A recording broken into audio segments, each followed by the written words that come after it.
I've presented workshops on many topics to thousands of teachers around the globe, but they've been mostly on fact fluency and mostly to teachers in the US and in Australia. And the one question I always get is, why wasn't I taught this way? So in this episode, I'm going to share my approach for teaching fact fluency, and it's unique to my company, Origo Education.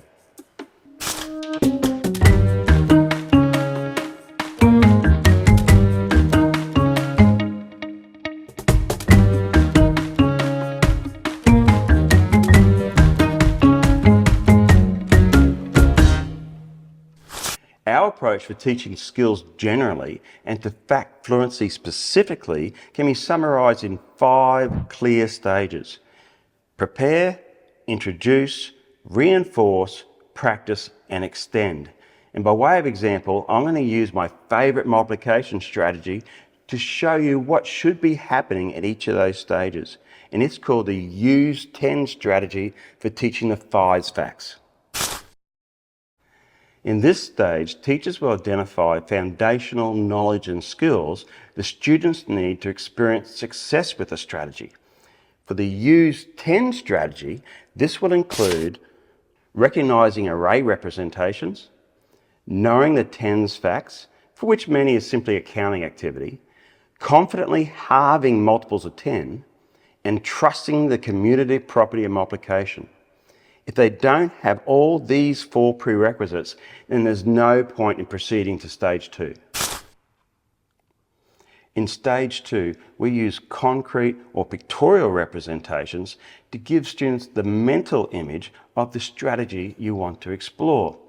We use a card like this. You can see 10 fours are 40 or 4 tens are 40. Either way, you see both facts utilising the commutative property.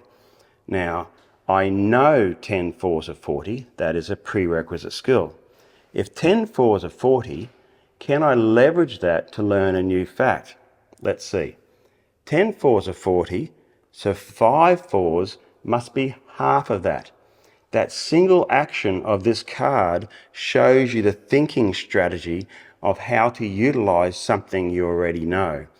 Now, language is critical. It's the tool we use to connect the new idea to an existing idea. With this strategy, again, I know 10 fours are 40, so 5 fours must be half of that. That's 20. After being introduced to the strategy, we use games and engaging activities to reinforce the thinking.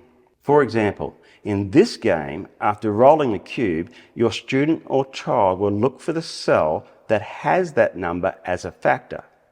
If they roll 6, I would find the cell that has 6 and complete the 2 facts. In doing so, the game will help them see the connection between a fact involving 10 and one involving 5. Notice how this game does not use concrete experiences or pictures. So I can't use this game to introduce a strategy. And the game doesn't focus on recall of the 5 facts. This type of activity clearly sits in between introducing and practicing, offering a link between the hands-on and the memorization. I really don't think we do enough of these kind of reinforcement activities. We tend to introduce the activity and then we jump straight to practice of the facts. And yet the students still don't fully understand the strategy. The next step is to choose activities that will help automate the recall of those number facts. And this process will help to improve efficiency and accuracy.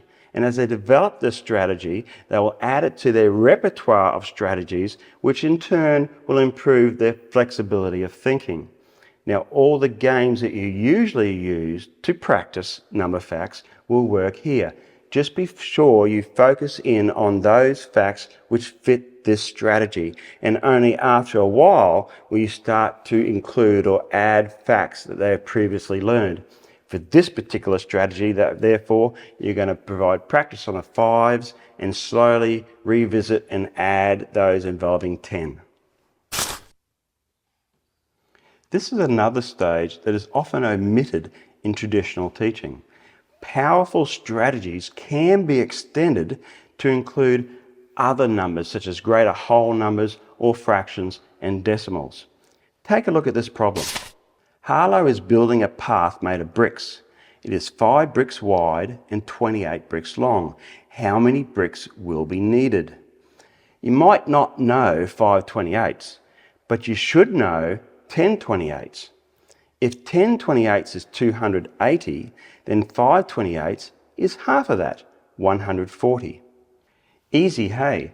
And is built on a basic fact strategy that gives students conceptual understanding using representations of arrays and their own language. In summary, our approach for teaching fact fluency has 5 stages. During the preparation stage, you identify all the prerequisite skills needed to learn the strategy. Then you introduce the strategy conceptually using hands-on or pictorial representations, focusing on the critical language necessary to promote understanding. You then move to consolidate that thinking, which serves to connect the representations to the abstract symbols. Appropriate and meaningful practice is then needed to help commit the factual knowledge to memory. And lastly, the same strategy is extended and used with greater whole numbers, decimals or fractions as the students move through the grades and into adulthood. And as always, if you found value in this episode, then like, share and subscribe today so you never miss another learning opportunity with me. See you next time.